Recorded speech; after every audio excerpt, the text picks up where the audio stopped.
नमस्ते प्यारे विद्यार्थियों, गोविंदगढ़ महाविद्यालय की ऑनलाइन कक्षा में एक बार फिर से आप सभी का स्वागत है। बीए प्रथम वर्ष में हम कबीरदास जी के साहित्य का अध्ययन कर रहे हैं और कबीरदास जी के साहित्य में हम पहले बात कर रहे थे गुरुदेव के अंग की। आज हम बात करते हैं सुमिरन को अंग। सुमिरन का मतलब है स्मरण, नाम का स्मरण, ईश्वर के नाम के स्मरण का महत्व बताते हुए कबीरदास जी ने कुछ दोहे लिखे हैं।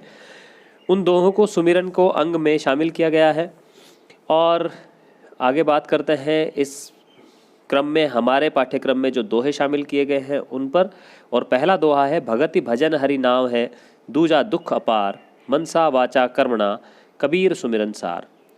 कबीरदास जी ने कहा है कि भक्ति ही, भक्ति और भजन ही, भक्ति यहाँ भक्ति शब्द है लेकिन मूल शब्द भक्ति है। आप जानते हैं कबीरदास जी की जो भाषा है वो देशज है, इसीलिए यहाँ पर भक्ति शब्द का प्रयोग हुआ है। भक्ति भजन हरि नाम है, भक्ति में जो ईश्वर का भजन किया जाता है वही इस संसार रूपी सागर को पार करने के लिए नाव के समान है।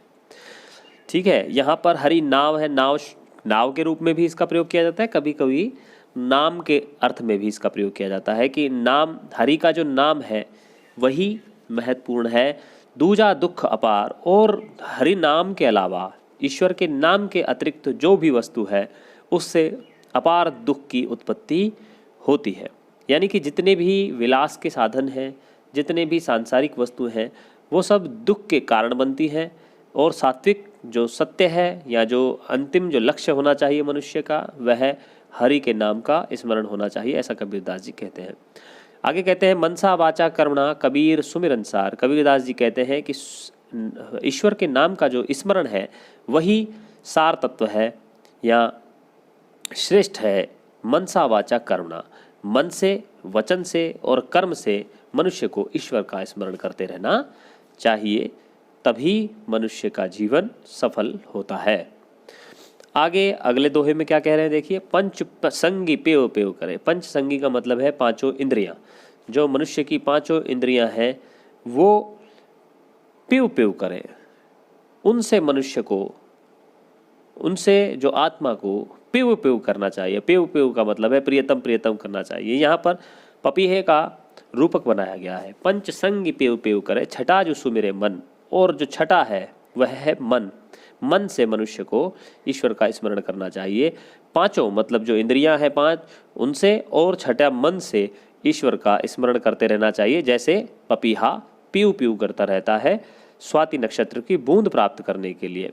आई सूत कबीर की पाया राम रतन। कबीरदास जी कहते हैं कि जब कबीर को स्मृति आई, ईश्वर के नाम की जब स्मृति आ गई, तो कबीरदास जी को राम रूपी रतन प्राप्त हो गया। यहाँ पर रूपक अलंकार है।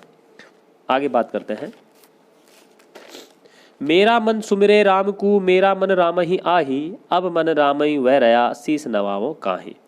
कि मेरा मन जब राम का स्मरण करता है तो मेरा मन ही राममय हो जाता है, यानी कि मेरा मन राम ही हो जाता है। अब मन राम ही वह रया, अब मेरा मन जो है वह राम ही जब हो गया तो अब मेरे साथ ऐसी स्थिति पैदा हो जाती है कि मैं शीश किसके सामने नवाऊं।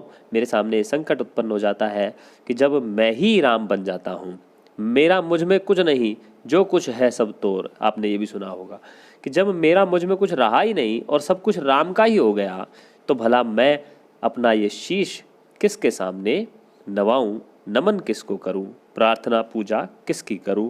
ये अद्वैत की अवस्था है। और ऐसा माना जाता है कि अब अद्वैत के जो विचार हैं कबीरदास जी के, उन पर शंकराचार्य का प्रभाव देखने को मिलता है, जहाँ पर आत्मा और परमात्मा एक हो जाते हैं और उनमें किसी प्रकार का कोई भेद नहीं रहता है। यहाँ पर भी ऐसी स्थिति हो गई है कि राम और मेरा मन एक ही हो गया है। ऐसी स्थिति पैदा हो गई है कि कोई दो वस्तुएं अलग अलग रही ही नहीं है। आगे बात करते हैं।